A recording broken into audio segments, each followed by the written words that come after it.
Nshuti bakunzi bacu reka tubageze inkuru y'incamugongo ivuga ko Karasira Aimable habura amasaha make ngo afungurwe yapfuye.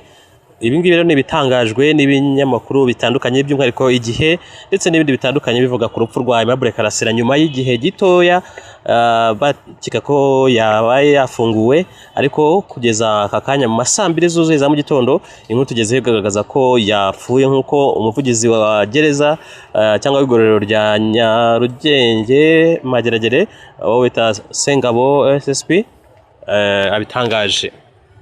Reka tuze mu nkuru ku buryo burambuye tubabwira iby'urupfu rwa Aimable Karasira upfuye mu buryo butunguranye.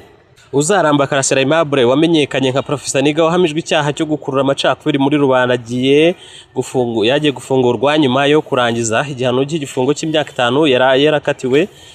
Byari biteganyije ko rero arekurwa kuri uyu wa gatatu, ubwo ni ejo ku mugoroba. Hanyuma rero urukiko rukuru urugereko rwihariye rushinzwe kuburanisha ibyaha mpuzamahanga n'ibyaha byambukiranya imipaka ruherereye i Nyanza rwahamije icyaha Uzaramba Karasira ku itariki 30 Nzeri 2025 utegeka ko afungwa imyaka 5. Karasira rero yaramazemo imyaka igera muri 3 n'amezi.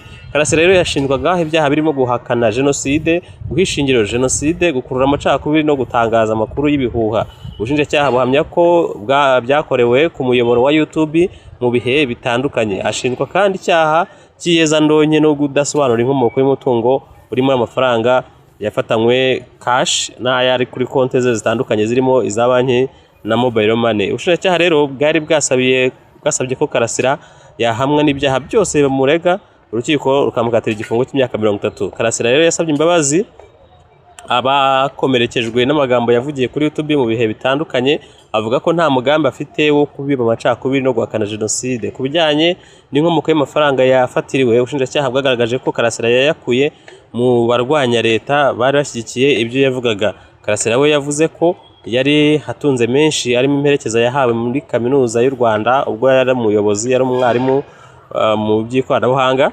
yabaye umukozi rero ndetse n'amafaranga yohererejwe n'abagira neza kandi ngo nta cyari kuyamutwara kuko akiri ingaragu. Nyuma rero yo gusuzuma ubwiregure bw'impande zombi, urukiko rwamuhanishije igihano cy'igifungo cy'imyaka 5 ndetse rugategeka ko imitungo ye yafatiriwe irekurwa. Karasira yatawe muri yombi muri Gicurasi 2021, akaba rero yarafungiye mu igororero rya Nyarugenge ahazwi nka Mageragere. Ubibaze neza ugendeye ku buryo iminsi igize umwaka mu igororero ibarwa, Karasira Aimable yarangije igihano cye ku itariki 6 z'ukwa gatanu, ubwo ni ku wa kabiri. Ubuyobozi rero bw'igororero rya Nyarugenge bwatangarije Igihe ko nubwo Karasira Aimable atararisohokamo ariko yamaze kumenyeshwa ko ataha. Karasira Aimable nubwo yaratashye, ubushinjacyaha bwari bwarajuririye icyemezo cy'urukiko cyo gufunga imyaka 5. Urubanza mu bujurire rukaba rwari rutaraburanishwa. Igororero ryo ryagaragaje ko iyo bugiye gufungura umuntu burebera gusa ku cyemezo kimufunga cyashyizweho muri system y'ikoranabuhanga yifashishwa. Umwe mu banyamategeko baburaniye Karasira, Maître Gashema Felicien, nawe yabwiye Igihe ko kujurirwa bidakuraho ko Karasira adafungurwa cyangwa afungurwa akazaburana mu rukiko rw'ubujurire ari hanze.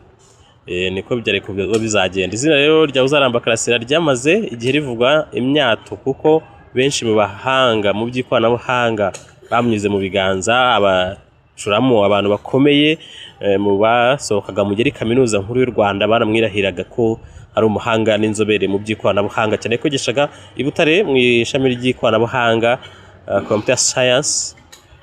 Hagana rero mu 2010 yinjiye mu muziki yita Professor Niga, ndetse izina rye ryamamara henshi mu bakunzi ba hip hop bishimiraga ko iyi njyana yafatwaga nk'iy'ibirara yayobotswe n'intiti nk'umwarimu umuhanga wa kaminuza, umushakashatsi umuhanga, umwarimu wabigishije benshi bagenda bagera kuri byinshi.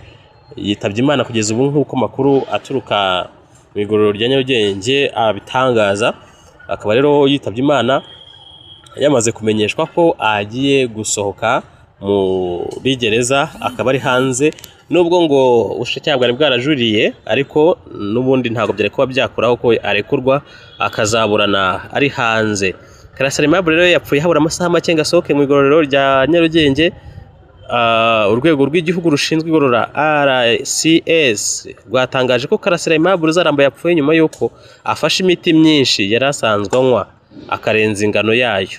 Haburaga amasaha make ngo asohoke muri gereza kuko igihano cye cyari cyarangiye. Umuvugizi wa RCS Sengabo Hilary yabwiye Igihe ko ku munsi wo kuwa gatatu ubwo Karasira yari amaze kugenzurwa byose habura amasaha make ngo asohoke muri gereza aribwo yanyweye iyo miti yamufashaga ku burwayi bwo mu mutwe afite. Ati ubusanzwe iyo yayinywaga yasinziraga ikamufasha gusinzira umwanya nk'amasaha 6 ariko kuko yayinyweye nk'uyahura yanyweye myinshi niyo yamuviriyemo urupfu. Bamugejeje kwa muganga ku bitaro bya Nyarugenge biranga. Sengabo yavuze ko yapfuye mu masaha y'ijoro ahagana saa 6 z'ijoro. Nuko rero bimeze, yapfuye mu masaha y'ijoro nk'uko igororero rya Nyarugenge bitangaje. Karasira Aimable Uzaramba uzamwibukira kuki?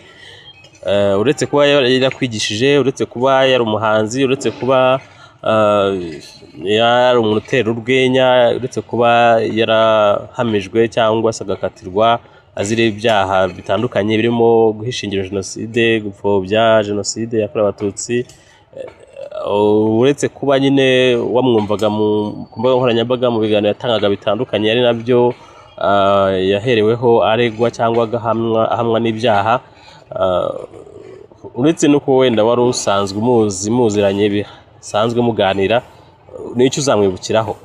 Hanyuma rero ndumva icyo twakora ari ukuvuga ngo nigendere nyine niko bigenda kuri ubu buzima nyine twese turiho ariko ntabwo twese tuzahoraho. Ubwo nawe rero igihe cye cyageze, yitwa Uzaramba ariko koko yaranarambye kuko jenoside yaramusize abaho imyaka yose amaze abayeho. Ubu rero igihe cye kirageze nyine uko biri kose, nubwo akiri ingaragu cyangwa yari akiri ingaragu ariko imyaka yaramaze ntabwo si mikeya, ariko nta muntu uba wifuza ko umuntu agenda gutyo gusa atabyaye cyangwa se adasize umuryango cyangwa adashaje. N'abasaza turabaririra nkanswe nyine ukiri mutoya. Reka rero nyine abamuzi ababanye nawe abafite ibyo bamwibukiraho byiza tubihanganishe. Hanyuma rero tubabwira ngo ahubwo mwebwe mutegure amaherezo yanyu. Mwebwe bizameze bite? Kugenda kwanyu bimeze bite? Mwumva muzagenda musize inkuru cy'imusozi? Se n'iki ukwiye gukora mbere y'uko ugenda?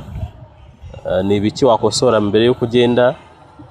Ibintu nk'ibyo umuntu akwiye kwibaza kuruta uko yaheranwa n'agahinda k'abagiye cyangwa se yatinda ku wapfuye. Ahubwo ngomba gutinda kuri we bwite, we abanyite n'Imana ye. Se nagenda ubuzima bw'iteka tubwirwa n'ijambo ry'Imana n'Imana ku babyizera, uzaba muti neza nabi mu rutaziba mu ijuru ry'umunezero w'iteka ryose. Ibyo bintu ugomba kubyibazaho kandi ugafata icyemezo vuba.